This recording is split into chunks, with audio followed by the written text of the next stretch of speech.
Oke, selamat sore Mas Gigin. Selamat sore. Ketemu lagi kita. Iya.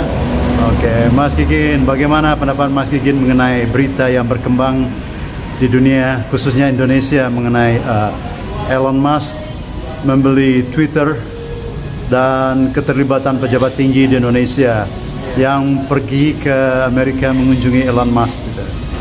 Bagaimana pendapatnya Mas Gigin? Ya, dan pejabat ini kan Luhut B. Panjaitan, Betul. Menko Marinvest, yang sebelumnya mengatakan bahwa dia pernah dikontak sama Elon Musk dan Elon Musk merengek-rengek, tapi dia cuekin karena Indonesia bukan banana republik, kata dia. Kalau tiba-tiba dia muncul di kantornya Elon Musk dan anehnya dia sebagai Menko Marinvest, dia datang hanya dengan para pengusaha, termasuk salah satunya keponakannya.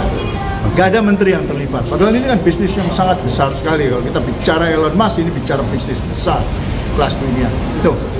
Lalu kemana itu Menteri Pertambangan dan Energi yang bertanggung jawab terhadap eksploitasi nikel, Menteri Perindustrian yang bertanggung jawab terhadap pengembangan electronic vehicle, di mana Tesla juga ada di dalamnya, Menteri Perdagangan, nggak ada menteri. Jadi Luhut itu datang menemui Elon Musk dalam kapasitasnya sebagai apa?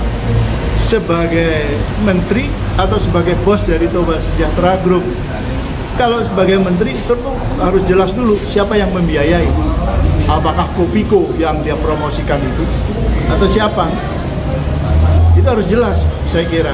Jangan sampai dia ke sana dibiayai negara, tapi untuk urusan bisnis pribadinya. Betul. Itu jelas itu pelanggaran, dan harus semua aparat penegak hukum seharusnya juga melakukan investigasi. Tapi siapa yang berani sih menghadapi dia? Iya kan, itu yang jadi masalah. Ya.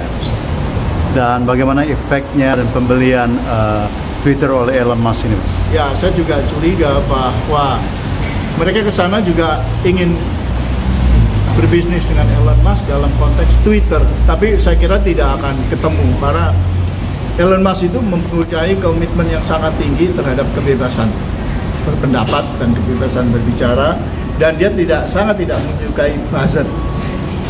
Sementara kita ketahui justru keadaan di Indonesia, kalau kita berbicara kebebasan pers, kebebasan berpendapat itu sekarang sedang memprihatinkan.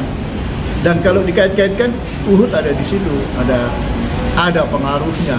Kita ketahui bahwa hasil survei menunjukkan bahwa dari SMRC kalau nggak salah, masyarakat Indonesia makin takut mengungkapkan pendapat.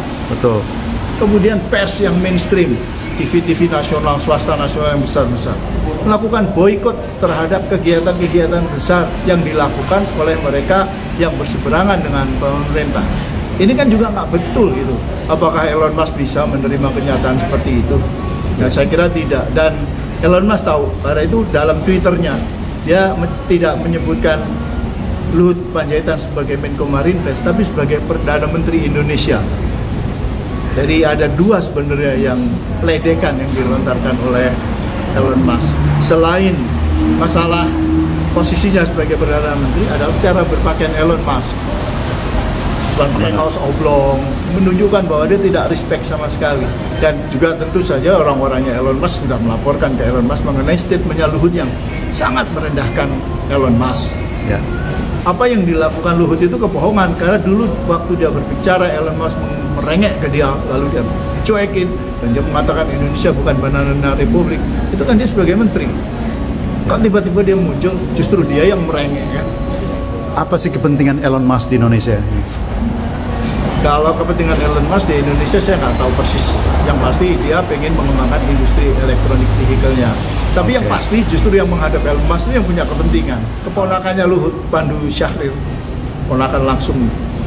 Itu di Twitter mengucapkan terima kasih kepada Elon Musk telah mau menemui dia dan berharap akan dilanjutkan dengan bisnis upaya-upaya bisnis bersama. Ini gimana sih? Ini kunjungan apa ini? Ini rombongan apa sebenarnya? Harus jelas semua. Itu saya kira harus dipertegas oleh Pak Luhut. Dan termasuk pembiayaannya. Betul. Dan itu menteri-menteri yang lain, Menteri Perindustrian, Menteri SDM, Menteri Perdagangan, dan Menteri Investasi harus mempertegas juga. Betul. Bahwa mereka ada urusan atau tidak dengan kunjungan ini. Ya. Kalau mereka tidak tahu menau, ini jelas, apalagi kalau ternyata memakai uang negara, ini jelas salah satu bentuk korupsi, bahkan mungkin bisa dikatakan pengkhianatan, menggunakan nama negara untuk kepentingan pribadi kan? Betul, betul. Iya. Oke Mas Gigin, terima kasih waktunya. Nanti kita lanjutkan lagi dengan topik-topik lainnya. Oke, kita cukupkan dengan topik ini. Pemirsa Dio semuanya, terima kasih.